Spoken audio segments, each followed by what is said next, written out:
Today's guest at the Rock House is none other than Jayk, founder and multi-instrumentalist from the band Wildstreet. Wildstreet first hit the scene in 2006 and have done some wonderful things ever since.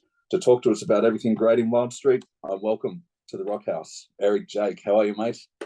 I'm all right. How are you? How are you? Thank you for having me, and it's cool to meet you. Australia rocks, you know. Mate, mate, we do love our rock down here, particularly Wildstreet. So thanks for joining us, mate. Super excited about this. Before we get into everything great that you're doing with Wildstreet, I want to take you back to when you were growing up, your early years. What drew you to rock music? Okay, so I was about 8 years old, and my mother had a guitar in my closet, and it had like four strings, right? And I would bash on that guitar like crazy. And then in my town we got MTV, right? And Yeah. I saw my heroes, I saw Aerosmith, I saw Guns N' Roses, I saw videos of musicians that I admire, like and it changed my life. So I this is actually funny. I forced my parents to buy me or to rent. We didn't buy a guitar first. We Yeah. rented a guitar. And Yeah. so we rented a guitar for a few months, so they could find out whether I actually was really into this. And a jazz school later, I guess now they know, But Awesome. so so yeah, I started playing professionally when I was 11 years old. I played bar mitzvahs and weddings in my town with my local, with my friends who were we were like a cover band, and it was a little cheesy, but it was classic R&B and classic rock, and so Were then you I are at this point, Eric? Were you on guitar in these cover bands? yeah, I was playing guitar. I was playing only guitar. I didn't. It wasn't until I was about 18 that I actually. I'm going to tell you this story. I don't think I've ever told this story before, Uh, but I wrote this I wrote this piano ballad, right? And I'm sitting in my living room in my parents' house, and my mom says, "You sound great. You got to sing this song." And so from then on, I became a singer. Okay. So like I was like, I'm just like everybody else. Everybody's a little embarrassed about their voice because it's your body, and people are judging you, right? But yeah. singing actually has become like my favorite thing to do in the entire world. I can sing forever. And I always have ideas vocally, which is it's really cool. Guitar riffs, man. My best friend Jimmy, who I started Wildstreet with in 2006, is the best rhythm guitar player and the best riff writer I've ever met. So with that being said, let me go flash Fine. ahead. Yeah. So I moved to New York in 2001 or 1997, 1998, 1999, something like that. Okay. And in about 2000 something, I I started singing in a band, and and the band wasn't so great. It was like a little compromised. The and but you know So eventually in 2005 or something, I got the gig playing guitar for Sandra Bernhard, the comedian. Yes, Yeah. she's an Yeah. actress, comedian, has a one-woman show. I toured with her. I played six shows with her, 7 shows a week off Broadway in New York, like 3 blocks away from my apartment. You know what I mean? And it was the coolest gig I ever did. The first gig I played with her was Good Morning America. You know what I mean? So it was heavy. It was cool. It was really cool. And so we did. Context, Eric. Good Morning America. That goes across all of the states. Yes, it's a morning show. It goes everywhere in the US, and we played Whitesnake, Here I Go Again. But Wow. Sandra's version. Yeah. Yeah. Which was it was really cool. Like Sandra's awesome. Yeah. But anyway, so after doing like a little bit of touring with her, I played with her on and off for 7 years. But in the process, I you know, I started Wildstreet, right? Yeah. And Jimmy moved, Jimmy and my best friend moved to New York City from San Diego. He's originally from Tacoma, Washington, but he moved from San Diego because that's where he was living at the time. And apparently he answered my Craigslist ad, and I guess I was so like kind of like flighty at the time. I was like, "Hey, can you send a picture?" And then he wrote back and he sent a picture. And then I was like, "Hey, can you send a picture? Hey, can you?" And this went on like 3 or 4 times. But anyway, he came for the audition, and and first of all we hit it off immediately. But what impressed me most is that he took like before Wild Street, he took my old band songs and he recorded on his 8-track cassette recorder new guitar parts, Yeah. which were better than the guitar parts. So he like when people think of Wild Street is equally Eric Jayk and equally Jimmy Marlowe. Okay. Cool. And I will always say that till the day I die. Jimmy's been in the band. He was in the band in 2009, 2010, and then he left the band, but he always helped us with merch. He came to every show, helped me with my gear. He hung out and had fun at every Wild Street show, even when he wasn't playing. And then he rejoined the band in 2016, Cool.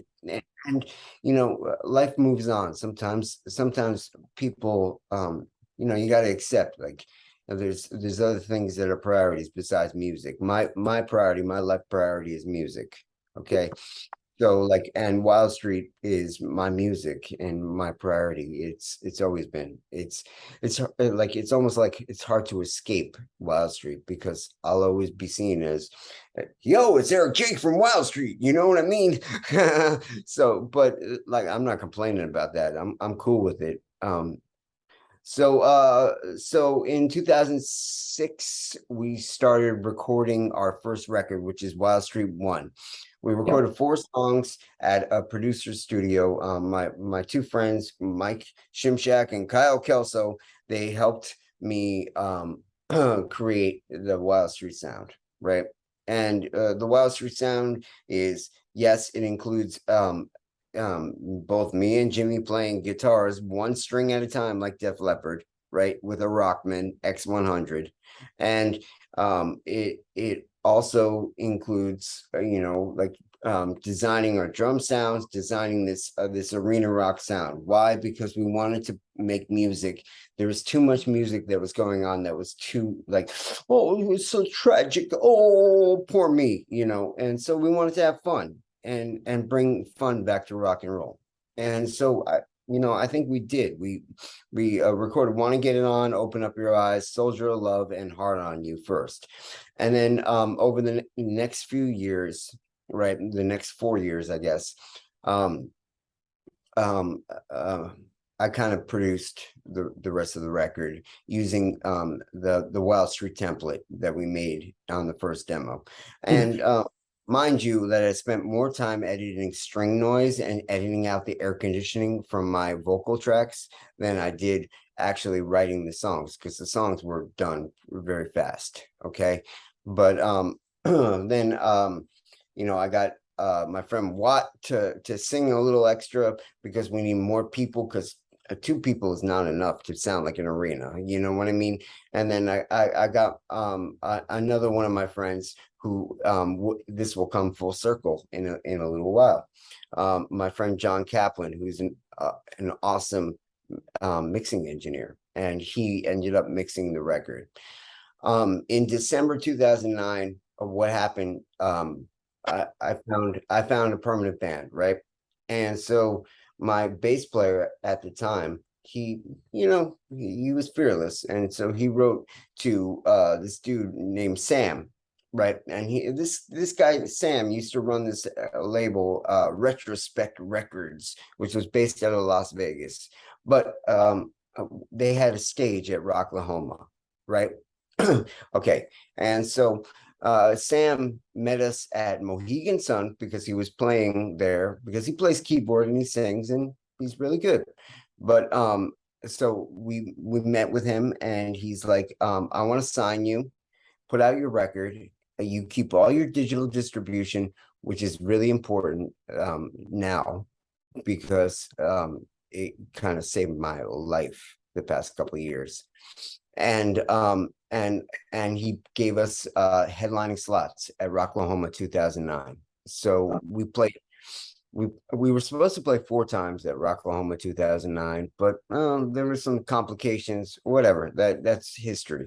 But the thing is, we played the first night at Rocklahoma 2009, and we played the last night. And mind you, we also did a 10.5-week tour of the US that summer. Okay. And so we started and we played the first time at Rocklahoma 2009, right? Nobody knew anything. Nobody, but they're like, Wildstreet, what's this? Who is this dude with the crazy hair and whatever. By the last night, by the Sunday night, everybody in the crowd was singing back my lyrics, and it changed my life. So I knew then that what we were doing was something that was pretty awesome. It was pretty, yeah. Let's just go back to that debut album. It kicks off with that anthemic song, "Want to Get It On." You're headlining Rocklahoma.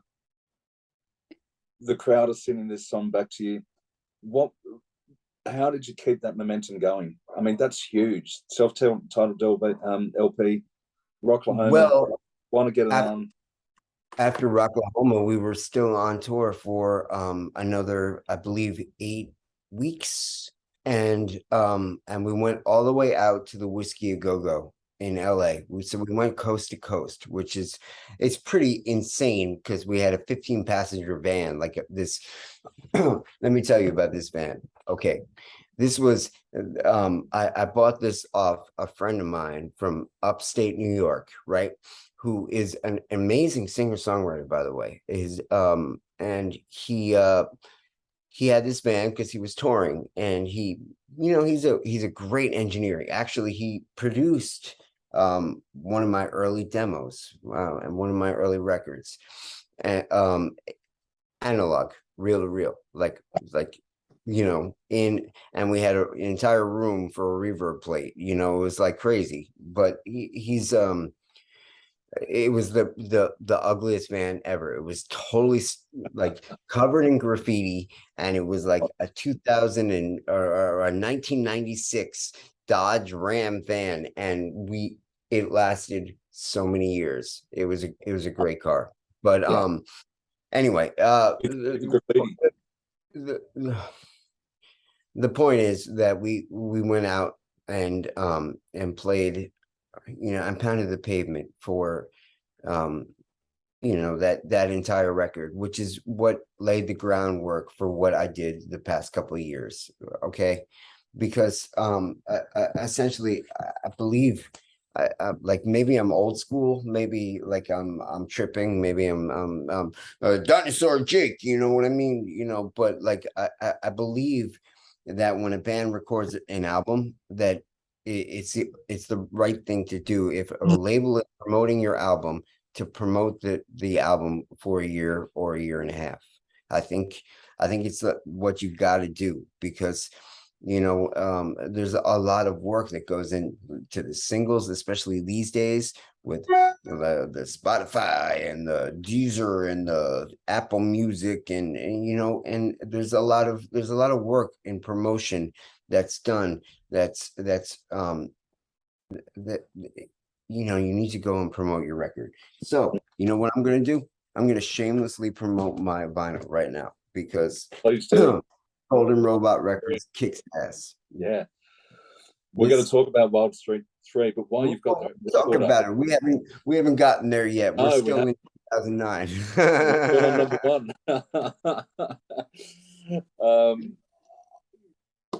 would love to promote Wild Street 3. You are going to tell us where we can buy that from.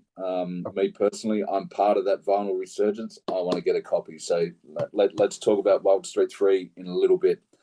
In a little You bit. did, We have a you, lot of history still to you cover. have a lot of history to go, and I want to touch on that history. You've traveled to the whiskey. Yes, Was the LA crowd we receptive traveled to three music? times to the whiskey. The Yeah. first time we were an opening band, and they didn't make us pay to play, which was huge. The second time, they didn't make us pay to play either, and they gave us they paid us. And we also had other shows in California, and it was really cool, man. Like great sound system, great staff, like great everything about it. The place is awesome. And this last time it was the hands down, it was of that tour, of that like period of spring Wildstreet 2022.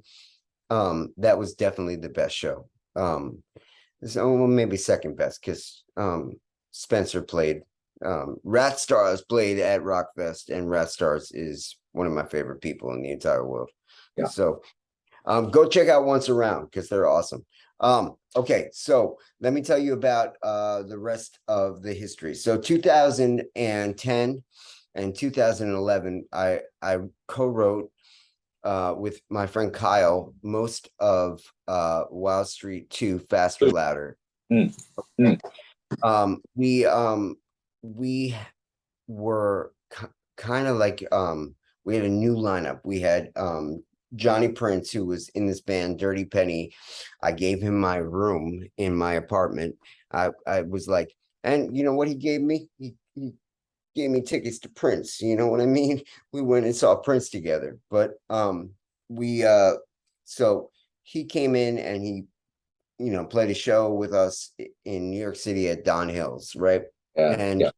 And he got the gig immediately because he's a great guitar player and he's a cool dude. So he joined the band. We ended up somehow, because he got a perm on Jimmy Fallon, and then we recorded Poison Kiss video, which Ian told like me and the other guys in Wildstreet that in order to get yourself to be able to go to Europe, right, you got to start making some music videos. And so we're like, no problem, let's just do it. And we're in New York, and we have friends, and we get a really great production staff, and we have a concept and a song that Poison Kiss is A great sounding Wildstreet song. It's an easy song to make a video for, because it's got a very specific theme. It's about a vampire giving his victim the last chance before he turns her into a vampire too. You know what I mean? And so we made this video, and all of a sudden we had a worldwide fan base. Okay. Then we went on tour and did another kind of crazy tour, like US Midwest. We played Rocklahoma 2009, 2010, 2011, 2012, 2013. So that was the centerpiece of all our tours, right? In the early days. And so after releasing Faster Louder and doing some more touring, and kind of like winning this Ernie Ball Battle of the Bands, like Rockstar Energy getting to open for Avenged Sevenfold, which is the coolest thing in the entire world, in my opinion. So we played this show, and it was huge. It was packed. It was so cool. And it was in Camden, New Jersey. So then in 2000 and late 2011, I got together with my buddy Kyle again, because he's we write songs together. We write easily together. And we wrote Easy Does It in 1 hour it He doesn't. Yeah, at 10 a.m. actually, because he has a family, so we had to do it before his family got home. So we recorded it, like a scratch demo. I left. We wrote it in 1 hour. We recorded it, like the scratch demo, in within that hour, and within a week and a half, the demo template for the band was done, yeah, and we went to the studio like 2 or 3 weeks later, maybe, or 2 weeks later, because my bass player was an engineer at nice. he was an engineer at this studio, like the Quad Studios in New York. It was the penthouse of Quad, so it wasn't actually Quad Studios, but it's where Tupac was shot. So it's pretty famous, right? So we would always rehearse in the penthouse at Quad Studios, and we'd always like record there. And so we did some of the stuff on which everybody who is a Wildstreet fan will know, Mrs. Sleazy, which came out this year finally. Yep. We did a lot of the reamping, and Ali mixed the song at that studio, the penthouse of Quad Studios.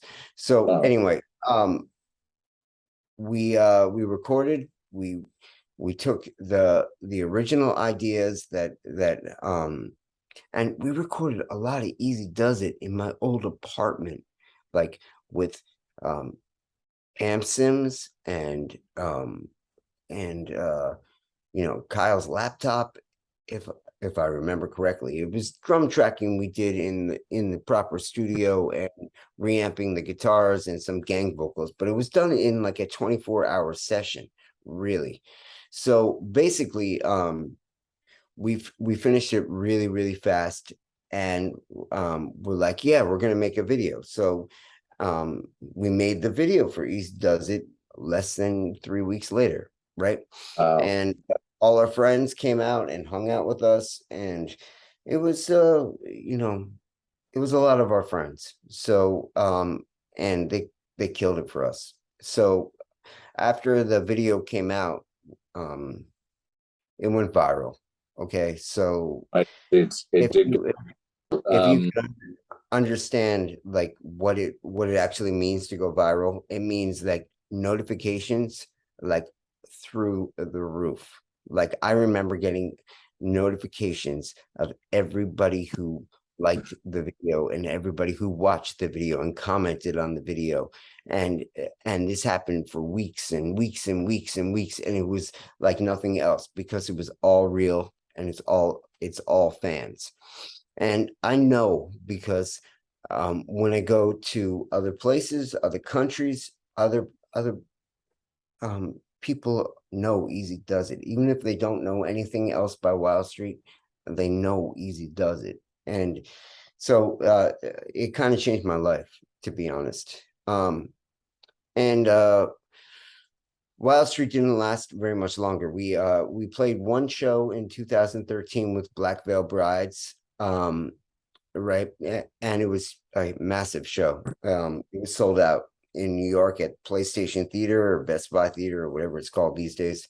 And then we or Sony Theater or something, I don't know. And then we did a tour to Rocklahoma. We didn't have a permanent drummer, so my buddy Jay Bomb, who was in the Sex Slaves, played for us, and it was cool. He was working with me and another friend of mine. This will all come full circle later. In this band called Rave the Kill, which was it hadn't yet been established what it was, but it was one thing that I did in the interim between Wildstreets. Okay, so Wildstreet kind of like took a hiatus. Like my band member said, yeah, Wildstreet broke up. Wildstreet didn't break up. I just was bored. Let's be honest. So I wanted to do something different, and I didn't realize that our fans would get um this Rave the Kill music that I wanted to do. Yep. Okay. With and later I learned, man, I was wrong. But so anyway, so we took a little hiatus. I wrote a ton of instrumental guitar music, which everybody can listen to my SoundCloud, soundcloud.com/Eric Jayk. It's like what I was trying to do was write like a soundtrack for a video game, right? Uh, I never got the right placement, but it got placed in a bunch of things. So it was worth the time. But yep. okay, so then 2016, I put Wildstreet back together with my best friend Jimmy playing rhythm guitar, just like 2009, and I met some other guys, and they were cool. Why don't you ask me a question? Because I'll keep going with history and telling Yeah, stuff. And yeah, definitely, definitely. I was just going to comment. Easy does it. Yeah, the video did go viral. The video itself is an absolute classic, as is the video for Poison Kiss. I love the line from Easy Does It, and it really signifies the song as being the best 3 minutes of your life. So that's Wildstreet too. We move on. COVID was a pretty big impact, and I know you did a lot of streaming of Wildstreet stuff, but I really want to hone in on your take lessons. Can you talk to me about how you keep Okay. busy with take lessons during COVID, and what? I'll tell you a lot of things about COVID. Mm, So mm, basically, 2020 was the beginning of the Kings of World Tour, right? yep. So Wall Street went on tour for a week and a half, right? Down the East Coast and back. I had Dominic and Locke, and Johnny was playing bass, and no, Johnny wasn't on bass. Aaron was on bass, I Okay. think. Yeah. And oh, something like that. But no, Aaron was playing guitar and Johnny was playing bass. Yes, Okay. I'm right. Okay, so we got back and it was the start of COVID, right? Yeah. Wild Street had just released Born to Be, the Wild Street 3 version, right? And it was the first time we got onto a Spotify playlist. So it was huge, it was massive for us. Everything shut down. Yeah. Don't know what to do, right? So I started doing um like weekly live streams, Mm, acoustic shows mm, online.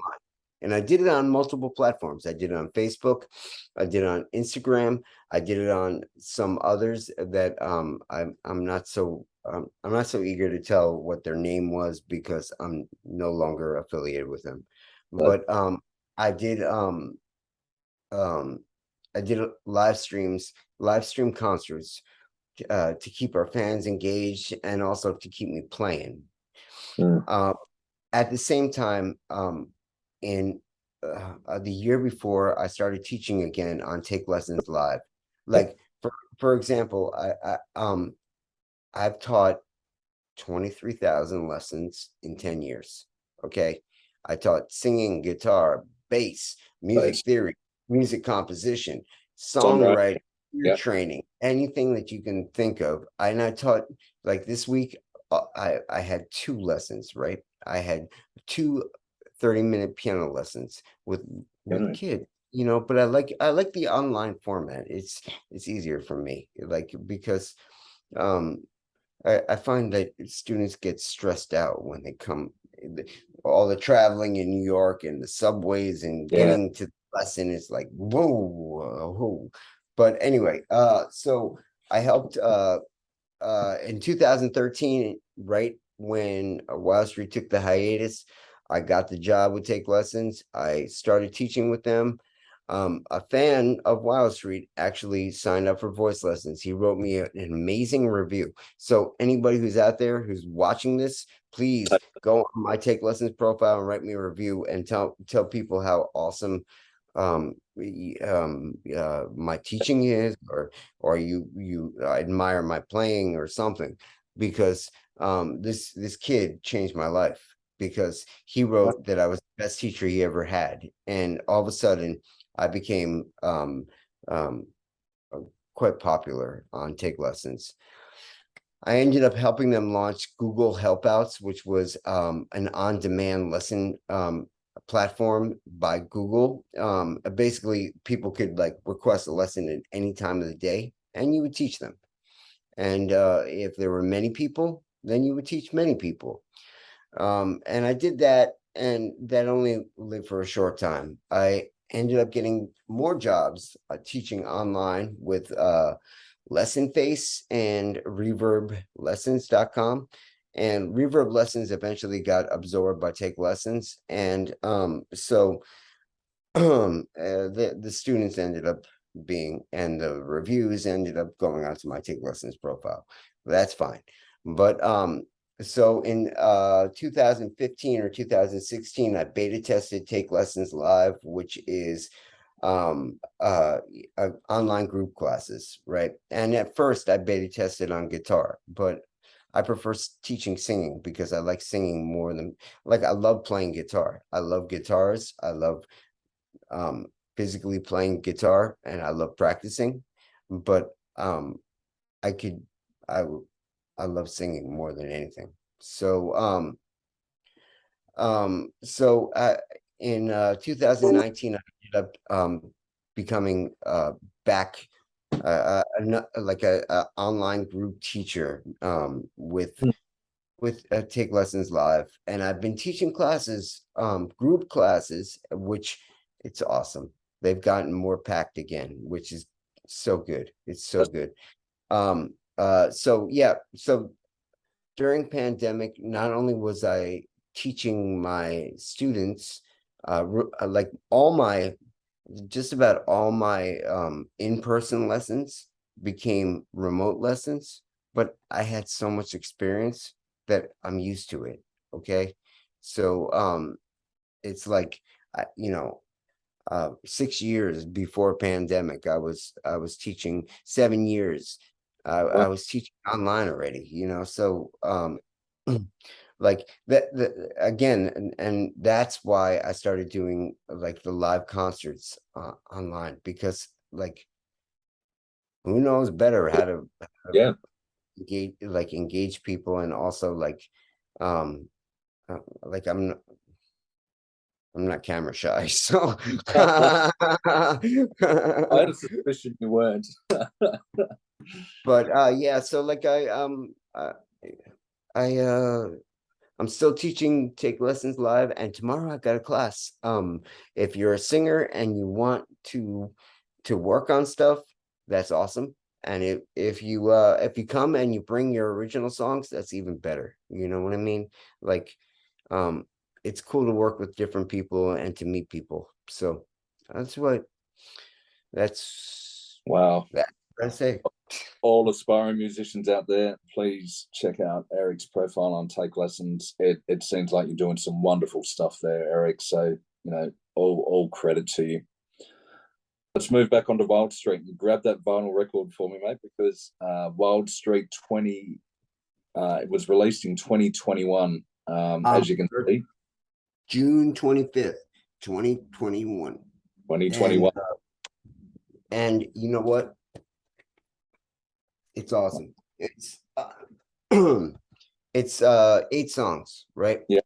Yeah. So like some of the songs were written over the 10 years because as I said, Jimmy and I have been collaborating the entire time, even when he's not in Wildstreet. So we wrote songs in 2010, like Still Love You and Midnight Children, you know, and then we wrote some songs in 2000, 16, 2017, like Mother, for example, or Set It Off. And it's a coherent statement, really. Um, so so basically when pandemic, okay, hold on. Let me catch my breath. Okay, so after we got back from tour and we got on Spotify Hard Rock for the first time, I spent a long time promoting Born to Be because I was waiting until I found the right label, right? And then I heard this band, right? And the band's called Shotgun Mistress, right? And they had their first single out, and I was riding my bicycle. Well, my bicycle's right there. I was riding my bicycle around Brooklyn because no gyms were open and there was no yoga, except for Zoom yoga, which, well, yeah. But so we so I heard Shotgun Mistress, and then a dude named Brandon Fields, who was in this band called he's in this band called Minefield, right? And Minefield was like kind of like a super group. It was him, and he'd play with his heroes like Todd Kearns and Matt Starr and Jeremy whatever from Ace Frehley. But he's awesome. He's an awesome dude. Anyway, Brandon and I are still friends. Okay. And he actually subbed for Wildstreet in Knoxville and killed it, of course. But anyway, he asked me to sing on his record, and I sang this song called Lady Danger, right? Wow. And so, but he was signed to Golden Robot and Shotgun Mistress. I did some research and they were signed to Golden Robot. So I wrote to Mark and I was like, Mark, check out my band, Wildstreet. Here's our record. And I had been getting um, responses from other labels, but I was not stoked on any of the deals because everybody wanted to take my publishing. Everybody wanted to take everything. And Mark has been a really positive person for Wildstreet, for me. So anyway, in after the summer of 2020, after we were in Billboard for being the heavy metal band that wanted to go on tour, but maybe it was too dangerous or something, whatever the guy wrote. But it was cool. It was cool. It was a really nice article. But so we signed to Golden Robot. They we did a live stream concert, and then that weekend we shot the video for Still Love You. And Mark and his team had a plan for us to release the radio edit of Still Love You immediately, and then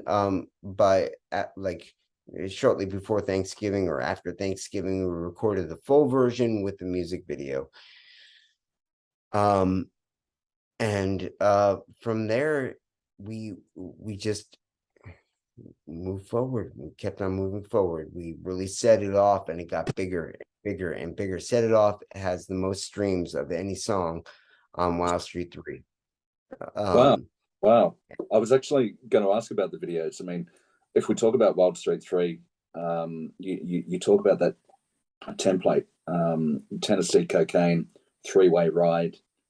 Tennessee Cocaine actually let me tell you about Tennessee Cocaine. So Tennessee Cocaine started, and I wrote this song, and it was kind of like a new metal song. It was not anything like Tennessee Cocaine.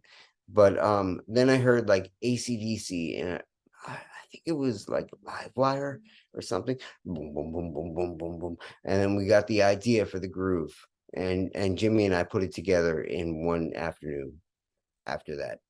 But the vocal and the hook, it always comes first, really, or like it changes the vibe of what you're doing, right? But so Tennessee Cocaine, it was one that was written in like 2016, 2017. Everybody loves that song. I can take it or leave it. Mother is my favorite song on Wildstreet 3. I want to talk about Mother. The video, like during my research, I think I played Mother about 10 times. The video is just so dark and harrowing, which is probably a little bit different to that partying videos that we've seen previously, right? What's the Yeah, inspiration behind Mother? totally, Yeah, totally. My friend, uh, um, he's sort of a friend at a distance, but my friend Jerky, from yeah. 69 was like, yo, 69. Yeah, of course. Yeah.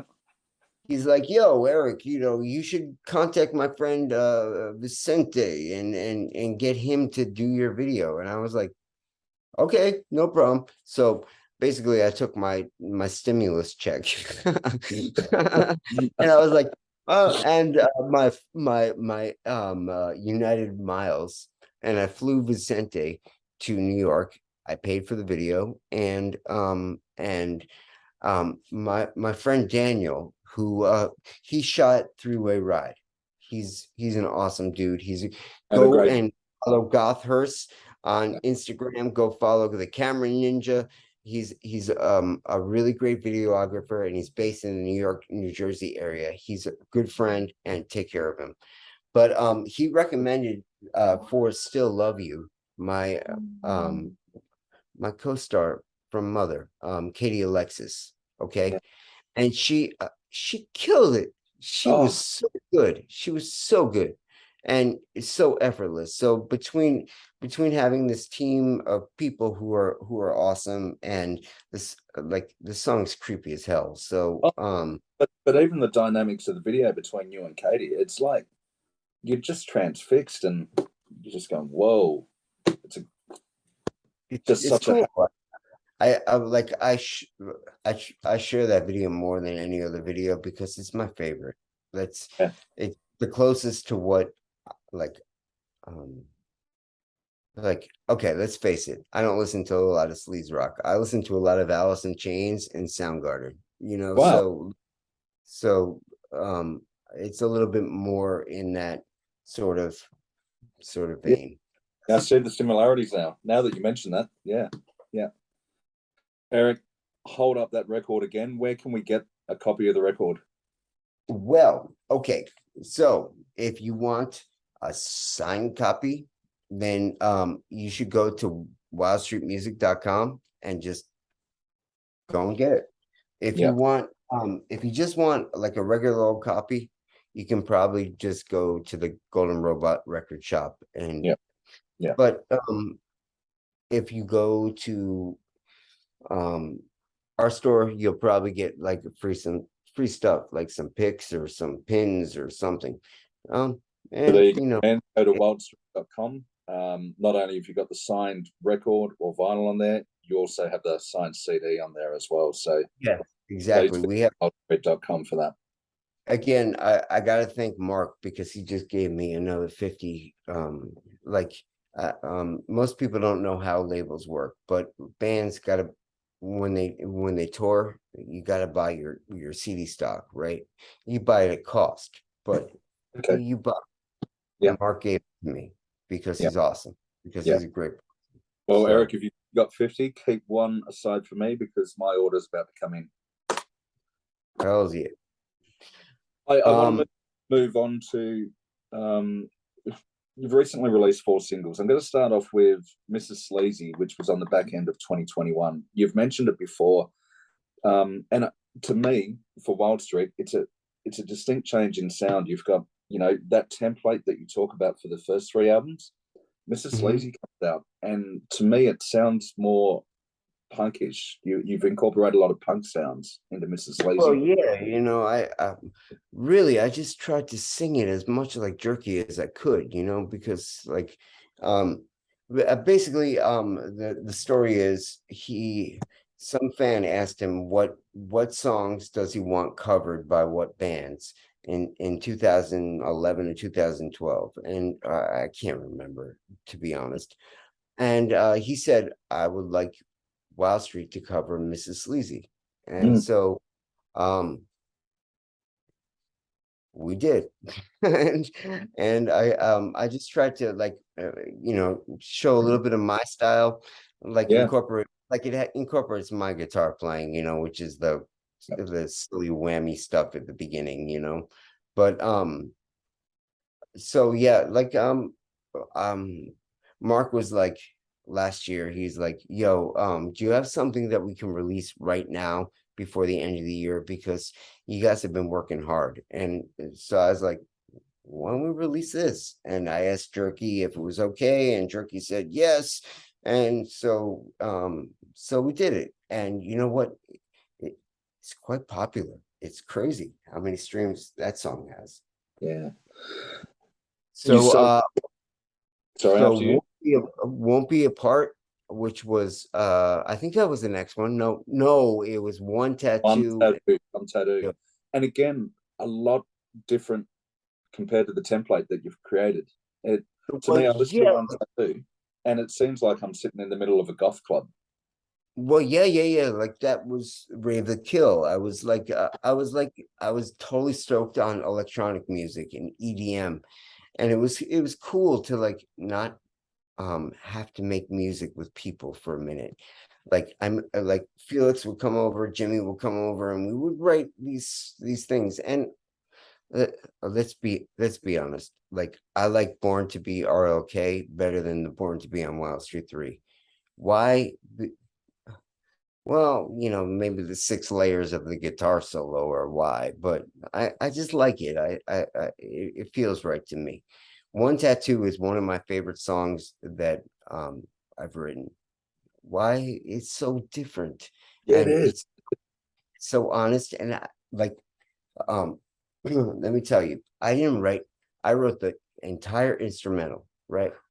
But my friend Felix, he wrote the lyrics, and he killed it with the lyrics. Yeah, So yeah, yeah, you know, we were a team, and it was cool. So like when I presented them to Mark, basically my friend, okay, here we go, another friend. So my buddy Spencer from Once Around, who I mentioned earlier, who he's subbed in Wild Street a few times. He's always my friend. He took a few guitar lessons from me, but he's a killing guitar player, man.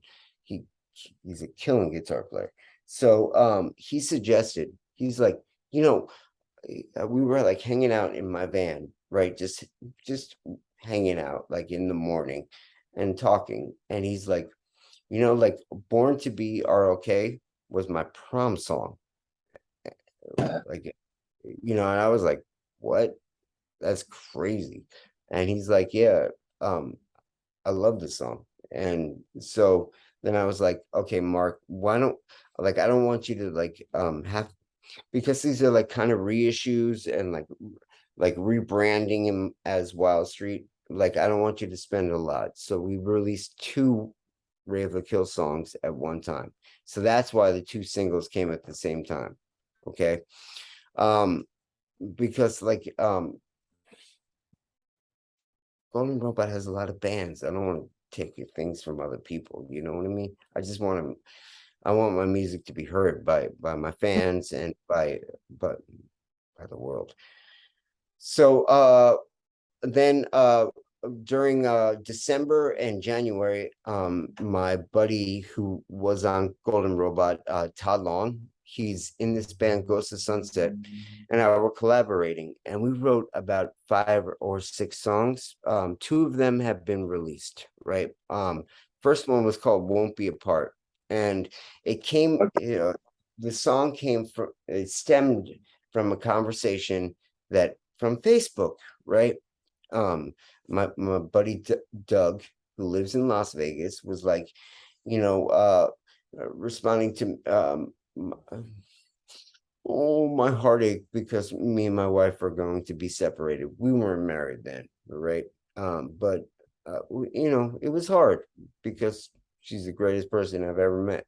So um whatever. He's like, yeah, you won't be apart for so long. We won't be, you know, and Todd's like, we won't be apart for so long. That's a great hook. Yeah. And it's I was beautiful. like, well, we'll write it. And he's like, let's do it. And so he came back to me with an instrumental that was slamming. And I in Eric Jayk fashion, I had a vocal done very quickly Yeah, because Won't be apart. It's definitely a beautiful love song. Again, different from the template. And look, And it's great cool with the lyric. pedal steel guitar and like the Yeah, it's got some hard rock. It's got yeah.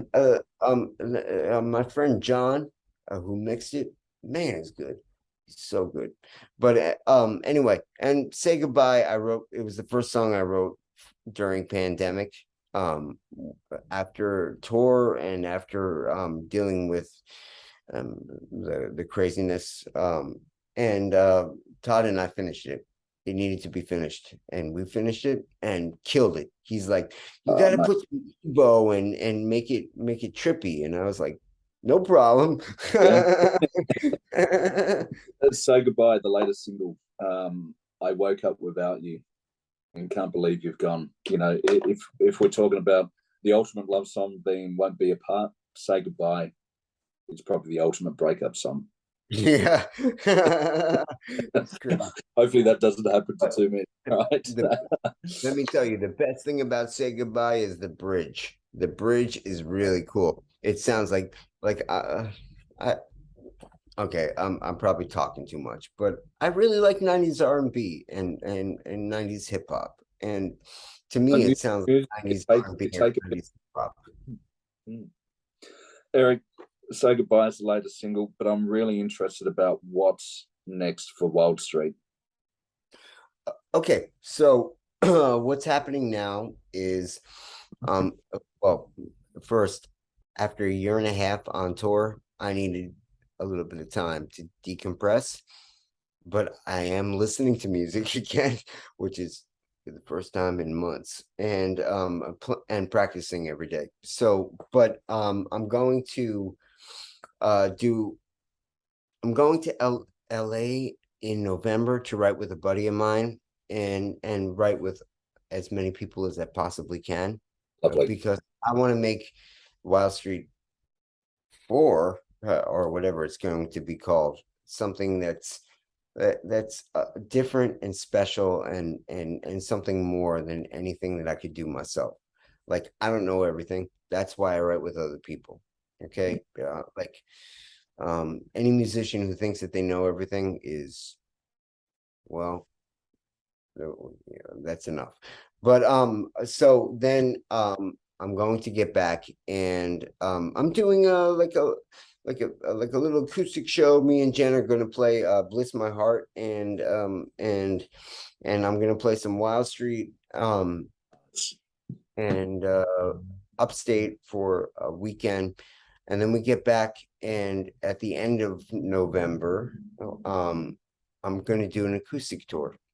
Okay. And I'm going to play not just Wild Street and not just like the usual typical Eric Jayk covers and I'm going to play some other stuff and maybe Jen will play some songs and then we're going to go to Nashville and write some more. And then what's going to happen as soon as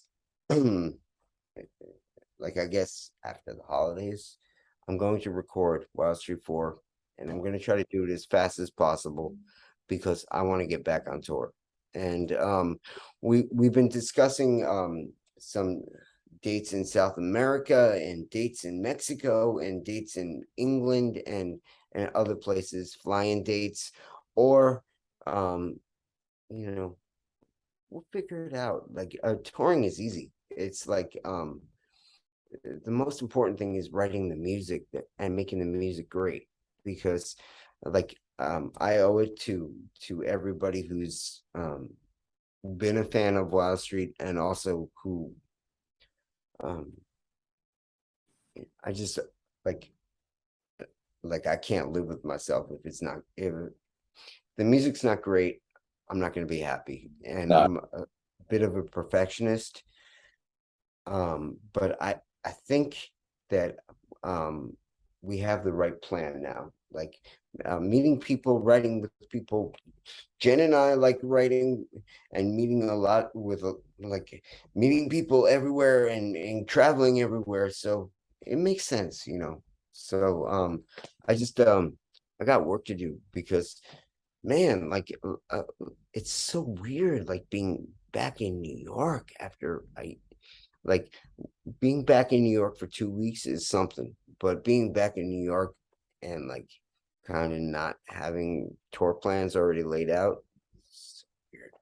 It's Yeah. so weird. But Hard Rock Hill spring break, that is in March, yeah, apparently. Still, I hope. So maybe that'll be the next time that people see us, maybe before. Fantastic. Well, 2023 is sounding like it's going to shape up really well with Hard Rock Hell, the potential release of Wildstreet 4. Eric, hold that record Definitely. up again. I do love it. It deserves to be in everyone's collection. Please go on to wildstreet.com, get a signed copy of that from Eric. Be my collection. Come on, baby. Come on, baby. Let's go. Eric, look, on behalf of the Rock House, that has been an absolutely wonderful insight to the world of Wildstreet. I really wish you all of the best going forward. That's just a fantastic interview. Let's leave it at that. Thank you, Eric. Very much. Thank you very much. Have a great day, I think. Day. Yeah, it's 8:30 in the morning here, mate. So our day is only So, okay, go rock. go. I'll see you later. Thank you so much for the interview. Thanks, Eric. Take care, mate. Look forward to Wildstreet 4. Rock on. Rock on, man.